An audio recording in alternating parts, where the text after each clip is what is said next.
Pulkstenis nekļūdīgi rāda, ka tuvojas pusnakts, taču Maskavas ielā pie sarkanajiem spīķeriem notiek īsta rosība. Te sabraukuši zemnieki no dažādām Latvijas vietām.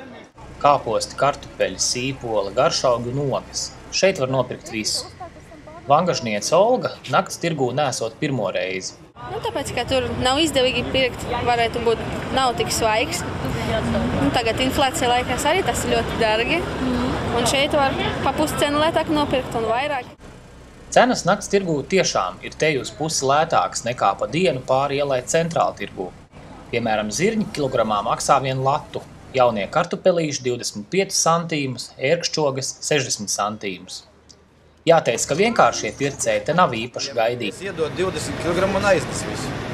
Atnāk viens pircējs, viņš izcilā visu kasti, atrod vienu puķkāpostu un sabojā visus pārējos. Jau ķestas fotogēdis diezgan. Iedod jau var. Labi izskatās, jā. Galvenie klienti ir uzpircēji, kas nākamajā dienā šos pašus pa nakti atvestos dārzeņus pārdod centrāla tirgū vai citur.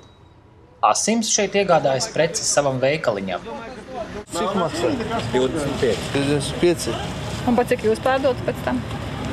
40 centi. Laba cena. Laba. Jā. Uz tirgus 60 centi, es domāju.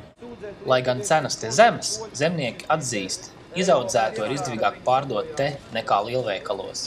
Arī uz centrāla tirgu pa dienu neatmaksājas braukt. Zemnieks jau to fiziski nespēja nemaz.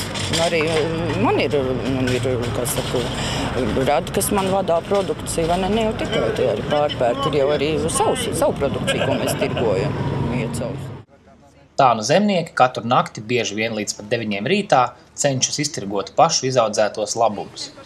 Līga Rozentāle, Jānis Palkavnieks, Diena TV.